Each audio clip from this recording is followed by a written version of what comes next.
ایران کا سعودی عرب میں امریکی اڈوں پر حملہ، پرنس سلطان ایئر بیس پر میزائل حملے میں 15 امریکی فوجی زخمی۔ ایران نے 6 بیلسٹک میزائل اور 29 ڈرون داغے، پاسداران انقلاب نے میزائل حملوں کی ویڈیو جاری کر دی۔ امریکی حکام کا کہنا ہے گزشتہ ہفتے سعودی عرب پر حملوں میں درجنوں امریکی فوجی زخمی ہوئے تھے۔ عمان کے ساحل کے قریب امریکی جہاز کو نشانہ بنایا، امریکی جہاز پر سلالہ بندرگاہ کے قریب میزائل داغے گئے۔ ایران کا UAE میں بھی امریکی اہداف کو نشانہ بنانے کا دعویٰ۔ دبئی میں یوکرین کے اینٹی ڈرون سسٹم کو نشانہ بنایا گیا۔ کویتی ایئرپورٹ پر ڈرون حملوں میں ریڈار کو نقصان پہنچا۔ عراق میں مجنون آئل فیلڈ میں ڈرون حملہ لیکن پھٹ نہیں سکا۔ ایرانی صدر نے خبردار کیا ہے کہ خلیج فارس میں ترقی اور سلامتی چاہتے ہیں تو خطے کے ملک دشمنوں کو اپنی سرزمین سے حملے نہ کرنے دیں۔ ایکس پیغام میں کہا بنیادی ڈھانچے یا اقتصادی مراکز کو نشانہ بنایا گیا تو سخت جوابی کارروائی کریں گے۔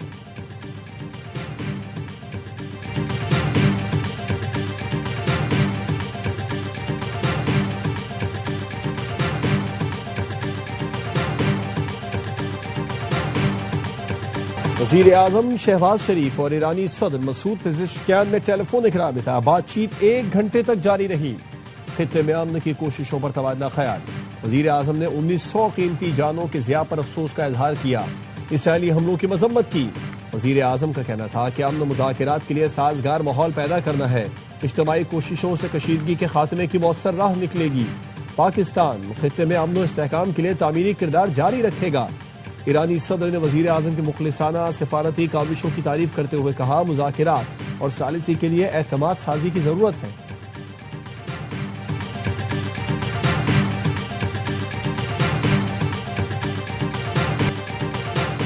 سعودی عرب، ترکی اور مصر کے وزرائے خارجہ اتوار اور پیر کو اسلام آباد کا دورہ کریں گے۔ ترجمان دفتر خارجہ کا کہنا ہے وزرائے خارجہ کو دورے کی دعوت نائب وزیر اعظم اسحاق ڈار کی جانب سے دی گئی ہے۔ شہزادہ فیصل بن فرحان، حاقان فیدان اور بدر عبدالعاطی علاقائی کشیدگی میں کمی اور امن کے فروغ پر تفصیلی بات چیت کریں گے۔ معزز مہمان وزیر اعظم سے بھی ملاقات کریں گے۔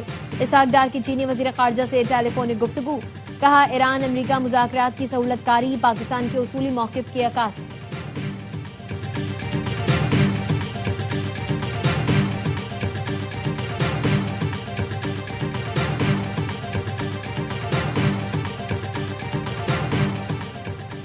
پاکستان امریکہ ایران مذاکرات میں مرکزی کردار ادا کر رہا ہے۔ پہلا مقصد جنگ روکنا ہے۔ ترک وزیر خارجہ حاقان فیدان کہتے ہیں جنگ روکنے سے متعلق پاکستان کے ذریعے پیغام دیا جا رہا ہے۔ امریکی ہمارے ساتھ ہم آہنگی رکھتے ہیں، ہم ایرانیوں کو بھی آگاہ کر رہے ہیں، پر امید رہ کر امن کے لیے کام جاری رکھیں گے۔ موجودہ مذاکراتی پوزیشن جنگ سے پہلے کی پوزیشن سے مختلف ہے، اب مذاکرات میں مطالبات یقیناً مختلف ہوں گے۔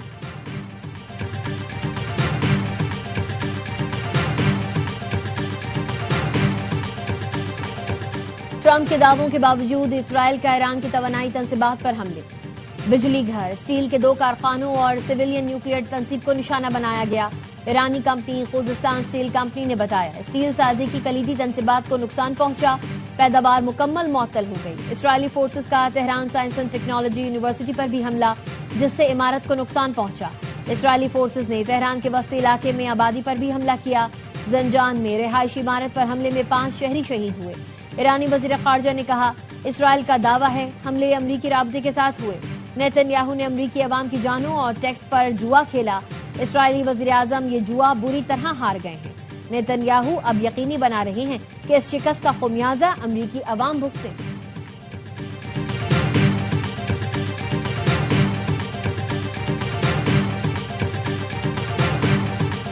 ایران نے اسرائیل پر کلسٹر بم برسا دیے، تل ابیب میں سائرن بج اٹھے۔ ترک میڈیا سے وابستہ صحافی نے کلسٹر بم گرنے کی ویڈیو بنا لی۔ اسرائیلی حکام کا کہنا ہے کہ ایرانی حملے میں 1 اسرائیلی ہلاک اور 2 زخمی ہو گئے، عمارتوں اور دکانوں کو نقصان پہنچا۔ ایرانی حملوں میں اب تک 5000 سے زائد اسرائیلی زخمی ہو چکے۔ حوثیوں نے یمن سے اسرائیل پر میزائل داغ دیے۔ حوثی ترجمان نے کہا مقبوضہ مغربی کنارے کے جنوب میں اسرائیلی فوجی مقامات کو بیلسٹک میزائلوں سے نشانہ بنایا گیا۔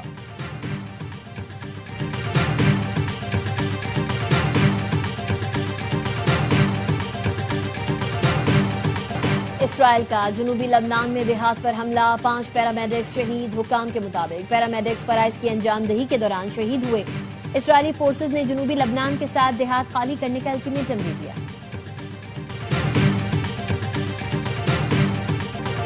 کامیاب مذاکرات کے بعد پاکستان اور آئی ایم ایف کے درمیان سٹاف لیول معاہدہ طے پا گیا۔ آئی ایم ایف اعلامیے کے مطابق ایکسٹینڈڈ فنڈ فیسلٹی کے تحت پاکستان کو $1 ارب قرض کی قسط ملے گی۔ آر ایس ایف پروگرام کے تحت $21 کروڑ ملیں گے۔ I M F executive board کی منظوری کے بعد رقم منتقل کر دی جائے گی۔ اعلامیے میں کہا گیا ہے پاکستان نے ای ایف ایف پروگرام کے تحت اہداف پر عمل درآمد کیا، معیشت میں بہتری کا رجحان ہے، مہنگائی اور کرنٹ اکاؤنٹ خسارہ قابو میں رہا اور زر مبادلہ کے ذخائر میں اضافہ ہوا۔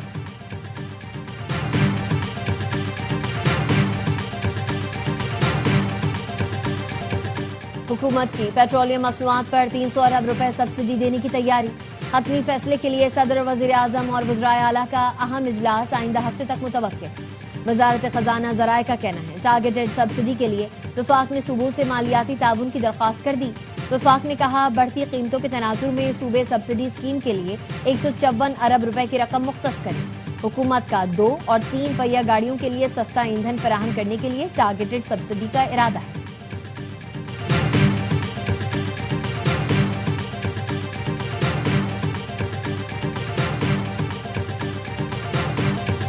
حکومت سب سے پہلے پیٹرولیم لیوی ختم کرے، حافظ نعیم الرحمان کا مطالبہ۔ کہا کراچی کو تباہ کر کے آپ پاکستان کی معیشت کیسے بہتر کر سکتے ہیں؟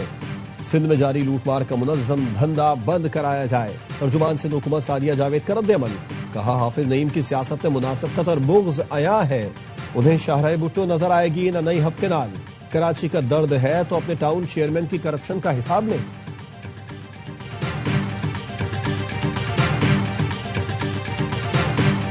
لاہور کے لیڈی ویلنگٹن اسپتال میں آپریشن کی ریس اور ویڈیو بنانے پر ایکشن۔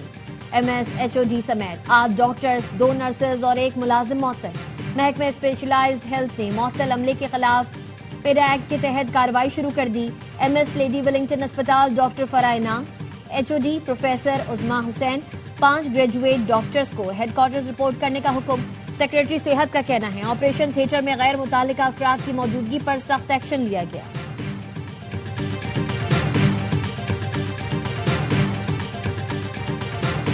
پی ایس ایل 11 کے تیسرے میچ میں راولپنڈیز اور پشاور زلمی مد مقابل۔ زلمی کی 215 رنز کے تعاقب میں بیٹنگ جاری۔ راولپنڈیز کے یاسر خان نے دھواں دھار 83 رنز کی اننگز کھیلی۔ دوسرے میچ میں اسلام آباد اور ملتان سلطانز مد مقابل آئیں گے۔ پی ایس ایل 11 کے تمام میچز دیکھیں اے اسپورٹس پر براہ راست۔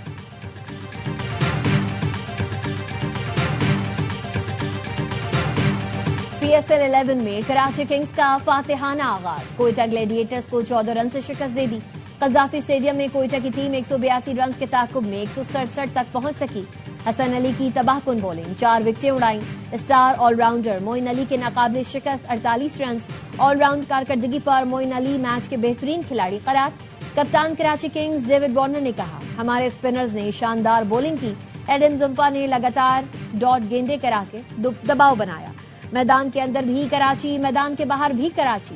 کراچی کنگز کے اونر سلمان اقبال نے کوئٹہ گلیڈیٹرز کے بالغ ندیم عمر کو پنجہ لڑانے میں بھی ہرا دیا۔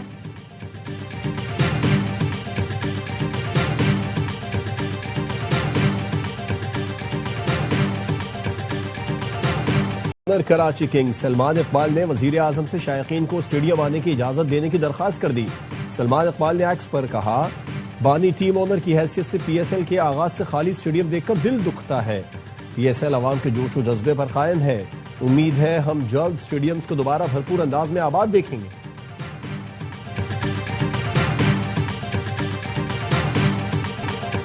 وفاقی وزیر داخلہ محسن نقوی کا ایف آئی اے ہیڈ کوارٹرز کا دورہ، اجلاس کی صدارت کی۔ سرکاری اداروں میں کرپشن کے خلاف بھرپور کریک ڈاؤن کا حکم، وزیر داخلہ کی تعمیراتی کام جلد مکمل کرنے کی ہدایت۔ محسن نقوی کا کہنا تھا ایف آئی اے میں اصلاحات کا عمل دسمبر تک مکمل کیا جائے گا۔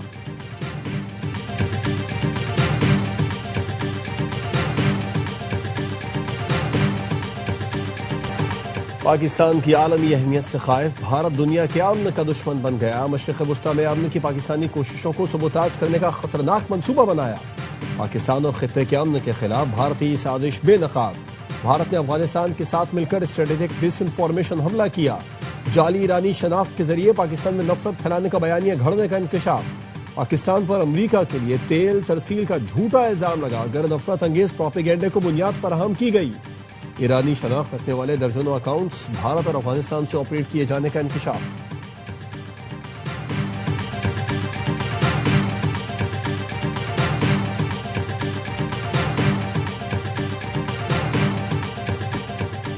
بھارتی بارڈر فینسنگ ٹیم پر باغیوں کا حملہ، متعدد بھارتی فوجی ہلاک اور زخمی۔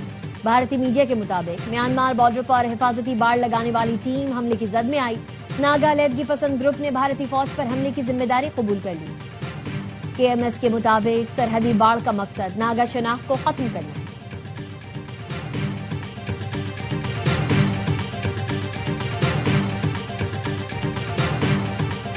گندم خریداری کی پالیسی کا مقصد کاشتکاروں کے مفادات کا تحفظ کرنا ہے۔ سندھ کے سینئر وزیر شرجیل میمن کہتے ہیں 1 ملین میٹرک ٹن گندم کی خریداری کا فیصلہ کیا ہے۔ قیمت 3,500 روپے فی من مقرر کی گئی ہے۔ 1 اپریل سے صوبے کے 109 مراکز پر گندم کی خریداری شروع ہوگی۔ نئی پالیسی سے عوام کو کم قیمت پر آٹے کی فراہمی یقینی بنائی جائے گی۔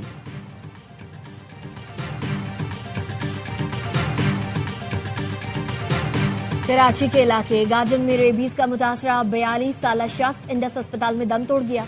مریض میں کتے کے کاٹنے کے 1 ماہ بعد ریبیز کی علامات ظاہر ہوئی۔ جنوری سے اب تک کتے کے کاٹنے کے واقعات کے 5000 اور ریبیز کی علامات کے ساتھ 5 افراد کو انڈس اسپتال لایا گیا۔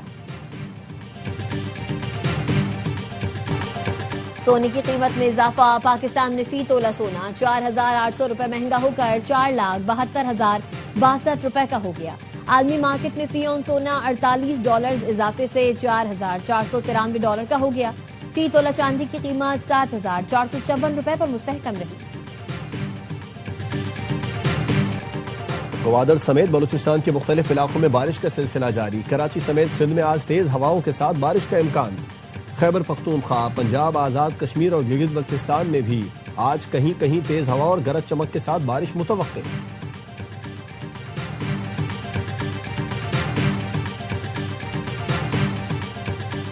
اور دنیا بھر کی طرح پاکستان میں بھی ارتھ آر آج منایا جائے گا۔ دن منانے کا مقصد توانائی کی بچت کو روزمرہ زندگی کی عادت بنانے کی ترغیب دینا ہے۔ وزیر اعظم شہباز شریف کی آج رات 8:30 سے 9:30 بجے تک بجلی کا غیر ضروری استعمال ترک کرنے کی اپیل۔ اس سال ارتھ آر زمین کو 1 گھنٹہ دیں کے عنوان سے منایا جا رہا ہے۔